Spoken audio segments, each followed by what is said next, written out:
بسم اللہ الرحمن الرحیم۔ السلام علیکم ناظرین۔ شب برات شبان المعظم کی 15 رات کو شب برات کہا جاتا ہے۔ برات کا مطلب ہے نجات کی رات۔ اس رات کی خصوصیت یہ ہے کہ اس رات میں اللہ تعالیٰ اپنے نیک بندوں کو اپنے خصوصی رحمت سے نوازتا ہے، جس رات میں ہر عمل کا فیصلہ ہوتا ہے اور اللہ تعالیٰ اپنی مخلوق میں رزق تقسیم فرماتے ہیں اور پورے سال میں اپنے بندوں سے سرزد ہونے والے اعمال اور پیش آنے والے واقعات سے اپنے فرشتوں کو باخبر کرتے ہیں۔ شب برات کی رات امام علی علیہ السلام نماز کے بعد گھر کی طرف جا رہے تھے۔ دیکھا کہ ایک شخص رستے پہ رضائی اوڑھ کر سو رہا تھا۔ بس یہ دیکھنا تھا تو امام علی علیہ السلام قریب گئے اور فرمانے لگے، اے شخص، آج رات کون سی ہے؟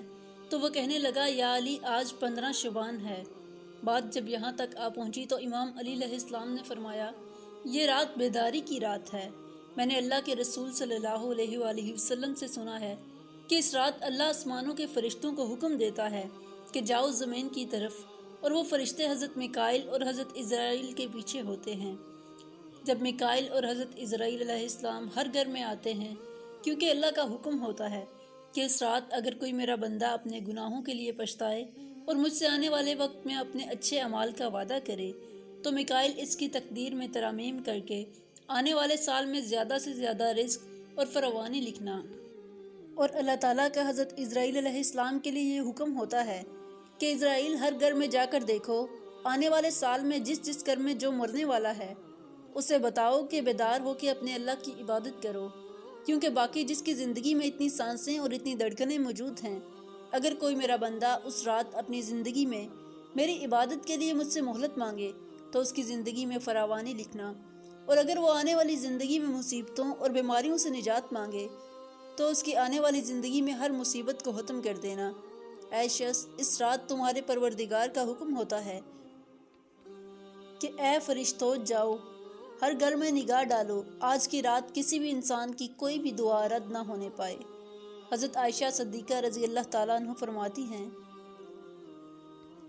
کہ حضور اکرم صلی اللہ علیہ وآلہ وسلم نے مجھ سے ارشاد فرمایا، عائشہ، کیا تم نہیں جانتی کہ آج کی رات یہ شب شعبان کی رات ہے؟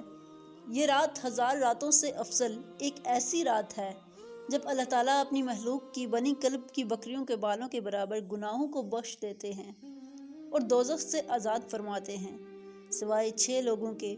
پہلا شراب کا عادی، دوسرا والدین کا نافرمان، تیسرا زنا کرنے والا، چوتھا قطع تعلق کرنے والا، پانچواں فتنہ باز اور چھٹا چغل خور۔ حضرت ابو بکر صدیق رضی اللہ تعالیٰ عنہ سے روایت ہے، وہ فرماتے ہیں کہ رسول اللہ صلی اللہ علیہ وآلہ وسلم نے فرمایا، اٹھو شعبان کی 15ویں رات کو، اس لیے کہ یہ یقیناً یہ رات مبارک رات ہے۔ اس رات کو اللہ تعالیٰ اپنے بندوں سے فرماتے ہیں، ہے کوئی ایسا جو مجھ سے بخشش طلب کرے اور میں اسے بخش دوں، اور تندرستی مانگے اور میں اسے تندرستی دوں؟ ہے کوئی محتاج کہ اس کا حال میں بدل دوں؟ صبح تک اللہ تعالیٰ یہی ارشاد فرماتے ہیں حتیٰ کہ فجر ہو جاتی ہے۔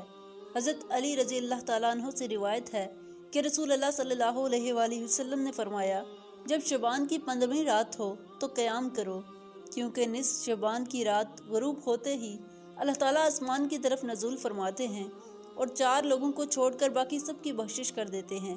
ان 4 لوگوں میں سب سے پہلے نمبر پر ہے وہ مشرک جو اللہ پاک کی ذات مبارکہ میں غیر اللہ کو شریک کرتا ہو، اور دوسرا وہ جو اپنے دلوں میں دوسروں کے لیے کینہ رکھتا ہو، تیسرا وہ جو رشتہ داروں سے قطع تعلق کرتے ہوں، چوتھے نمبر پر بدکار عورت اور مسلسل شراب پینے والا۔ ایسا ہرگز نہیں کہ ان لوگوں کی کبھی بھی بخشش نہیں ہو سکتی، بلکہ سبب یہ ہے کہ یہ اپنے گناہوں سے سچے دل سے توبہ کر لیں، کیونکہ توبہ کرنے کی توفیق اللہ تعالیٰ کی طرف سے ہے۔ بس جب تمہارے دلوں میں یہ خیال غالب آ جائے کہ میں نے اپنی زندگی میں بے شمار گناہ کر لیے تو توبہ کر لو، پاک ہے وہ ذات جو تمہیں توبہ کرنے کی توفیق دے، تو اس بری عادت سے تمہارا چھٹکارا بھی ممکن بنا دے گی۔ بس تم اپنے رب کی طرف رجوع کرنے میں دیر نہ کرو۔ ایک مرتبہ حضرت عیسیٰ علیہ السلام کسی پہاڑی کے پاس سے گزر رہے تھے کہ آپ کی نظر ایک عجیب و غریب جھونپڑی پر پڑی۔ آپ رک کر حیرت سے اس کو دیکھنے لگے۔ عین اسی موقع پر اللہ تعالیٰ نے وحی نازل فرمائی اور ارشاد فرمایا، اے عیسیٰ، کیا میں اس سے زیادہ عجیب چیز تم پر ظاہر نہ کر دوں؟ عرض کیا جی ہاں ضرور۔ اس جھونپڑی میں سے ایک بزرگ ہاتھ میں عصا لیے باہر آئے۔ حضرت عیسیٰ علیہ السلام نے اس بزرگ سے پوچھا، آپ کتنے عرصے سے اس جھونپڑی میں عبادت کر رہے ہیں؟ بزرگ نے جواب دیا، 400 برس سے۔ حضرت عیسیٰ علیہ السلام نے بارگاہ الہی میں عرض کیا، اللہ تیرے اس معجزے کو دیکھنے کے بعد میرا یہ گمان ہے کہ اس بندے سے زیادہ عبادت گزار بندہ اور کوئی نہیں۔ اللہ تعالیٰ نے ارشاد فرمایا، اے عیسیٰ، میرے محبوب نبی کے امتی کا شعبان کے مہینے کی آدھی رات کی عبادت میں 2 نوافل نماز ادا کر لینا اس بزرگ کی 400 برس کی عبادت سے افضل ہے۔ حضرت ابو ہریرہ رضی اللہ تعالیٰ عنہ فرماتے ہیں کہ حضور اکرم صلی اللہ علیہ وآلہ وسلم نے فرمایا، میرے پاس آدھی شعبان کی رات میں جبرائیل امین علیہ السلام تشریف لائے اور عرض کرنے لگے، اے اللہ کے رسول، اپنا سر مبارک آسمان کی طرف اٹھائیے۔ میں نے ان سے دریافت کیا، ایسا کیوں؟ کہ اس رات میں ایسا کیا ہے؟ جبرائیل امین علیہ السلام فرمانے لگے، یہ وہ رات ہے جس رات اللہ تعالیٰ رحمت کے 300 دروازے کھول دیتے ہیں اور ہر اس انسان کو بخش دیتے ہیں جس نے اس کے ساتھ کسی کو شریک نہ ٹھہرایا ہو، بشرط یہ کہ وہ جادوگر نہ ہو، سود خور نہ ہو، زانی نہ ہو، شراب کا عادی نہ ہو۔ ان لوگوں کی اللہ تعالیٰ اس وقت تک بخشش نہیں فرماتے جب تک کہ وہ توبہ نہ کر لیں۔ ماہ شعبان کی 15ویں شب کے بارے میں حضور اکرم صلی اللہ علیہ وآلہ وسلم فرماتے ہیں، اے عائشہ، کیا تم جانتی ہو اس رات میں کیا ہوتا ہے؟ عرض کیا، یا رسول اللہ بتلائیے، اس میں کیا ہوتا ہے؟ آپ نے فرمایا، اس رات کی فضیلت یہ ہے کہ آدم علیہ السلام کی اولاد میں سے جو شخص اس سال پیدا ہوگا اور جو اس سال میں مرے گا، اس کا مرنا اور پیدا ہونا لکھا جاتا ہے، اور جو فرشتے ان کاموں پر مقرر ہیں ان کو اس امر کی اطلاع دی جاتی ہے، اور جتنا رزق مخلوق کو اس برس میں ملے گا سب کچھ اس رات لکھ دیا جاتا ہے۔ اور اس 15ویں رات اللہ تعالیٰ سورج ڈوبتے ہی اس دنیا کے اوپر جو آسمان ہے اس پر تشریف لاتے ہیں اور ارشاد فرماتے ہیں کہ ہے کوئی جو مجھ سے بخشش کا طلبگار ہو، رزق چاہتا ہو، مصیبت کا مارا ہو اور دعا کرے تو میں اس کی مصیبت کو دور کر دوں۔ اسی طرح صبح ہونے تک ارشاد فرماتے ہیں، پس بندوں کو چاہیے کہ اس رات خوب عبادت کریں، اپنے گناہوں کی معافی مانگیں اور 15ویں کا روزہ رکھیں۔ اللہ تعالیٰ اس رات میں اپنی مہربانی سے بے شمار بندوں کو بخش دیتا ہے، مگر کافر، مشرک، کینہ رکھنے والا اور قاتل کو نہیں بخشتا۔ حضرت عائشہ صدیقہ رضی اللہ تعالیٰ عنہ نے فرمایا کہ ایک رات میں نے رسول اللہ صلی اللہ علیہ وآلہ وسلم کو بستر پر نہ پایا تو میں پریشان ہو گئی۔ میں آپ کی تلاش میں گھر سے باہر نکلی، میں نے دیکھا کہ آپ جنت البقیع کے قبرستان میں موجود ہیں اور آپ کا سر مبارک آسمان کی طرف اٹھا ہوا ہے۔ اس رات اللہ تعالیٰ آسمان پر تشریف فرماتے ہیں اور بنی کلب کی بکریوں کے برابر انسانوں کو دوزخ سے آزاد کرتے ہیں۔ پھر فرمایا، کیا تم آج رات مجھے عبادت کی آزادی دیتی ہو؟ میں نے عرض کیا، ضرور۔